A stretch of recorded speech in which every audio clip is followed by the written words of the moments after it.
पिथौरागढ़ गंगोली हाट क्षेत्र से धर्म परिवर्तन के दबाव का एक मामला सामने आया है।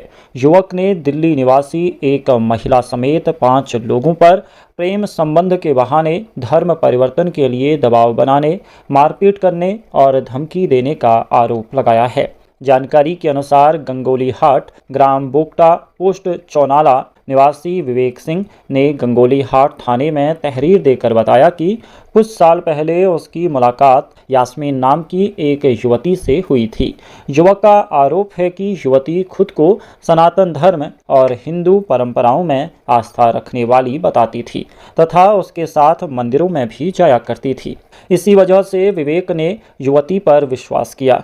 बाद में जब उसे युवती के मुस्लिम समुदाय से होने की जानकारी मिली तो विवेक ने शादी करने से इनकार कर दिया।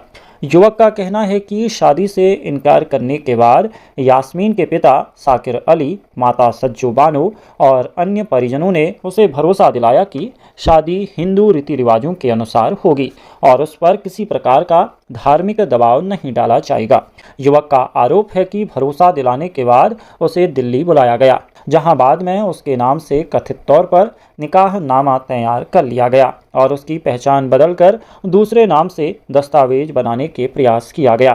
साथ ही उसे परिवार से दूर रखकर मानसिक, सामाजिक और आर्थिक रूप से प्रताड़ित किया गया। तहरीर में विवेक ने आरोप लगाया है कि इसी दौरान साकिर अली, यास्मीन, सज्जो बानो, परवेज, फिरोज समेत अन्य लोगों ने उस पर मुस्लिम धर्म स्वीकार करने का दबाव बनाना शुरू कर दिया। विरोध करने पर उसे और उसके परिवार को गंभीर परिणाम भुगतने की धमकियां दी गई। उसके धार्मिक विश्वासों का उपहास उड़ाया गया और हिंदू देवी देवताओं के प्रति आपत्तिजनक टिप्पणियां की गई। लगातार बढ़ते दबाव, उत्पीड़न और धमकियों के बीच वो 8 मई को किसी तरह अपने बच्चे को लेकर दिल्ली से निकलने में सफल हुआ और गंगोली हाट पहुंच गया। युवक का कहना है कि गंगोली हाट पहुंचने के बाद भी उसका पीछा नहीं छोड़ा गया।